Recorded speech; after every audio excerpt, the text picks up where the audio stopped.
We're going to give you a plethora of more information on how to take care of your yard organically without all those stinky synthetics. And Michael Bosco is going to tell us how. That's right. You're here live at 660 KSKY. All right, let's start with insects. Our worst enemy for our garden, of course, is going to be fire ants. They love those new homes. You find the typical suburb, Frisco, Plano suburb, where there's just everything's been dead and the fire ants go crazy. Now, what are your treatments? I know we've discussed this in the past. Nematodes have been a great organic, or people think are a great organic supplement to help deal with insects. What do you think about that? They're a very good tool to use. I think that they do help you with fire ants. They do help you with some grub worms, and they can help you with some flea control.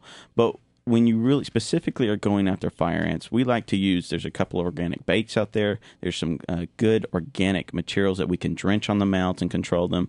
It's just a lot less expensive way to go than the nematodes are. And nematodes are a biological. So when you come out on a monthly basis to do this kind of perform these tasks, are you going to leave some of this product with the homeowner so that they can kind of keep up with combating the ants, or do you have to? Can you do it every 30 days and keep them in check? Yeah, by using a baiting system, using some good baits, we can control them, not necessarily eradicate them, but we can certainly control them over a year's time period. And when they do pop up, we can go ahead and drench those mounds as well, and we'll take care of it completely without the client need to worry about it. You know, and I've found out, too, that I've been organic now for 8 years, and it's real hard. When you got good soil health, you don't have the problem. What are we going to do this year? I would imagine that the flea and tick season is going to be a dreadful one. What do you recommend for contending with those guys? Actually, fleas are typically always going to be worse in a rainy year. Oh, is that right? Yeah, their system needs that moisture, and so I thought it was the other way around. Shows you what I know.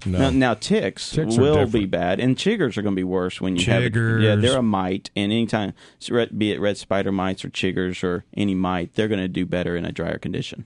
So what's your weapon of choice for dealing with chiggers and fleas and ticks? With fleas, we actually do like the nematodes. That's a really good choice. They're very effective on the eggs, which not a whole lot of things are.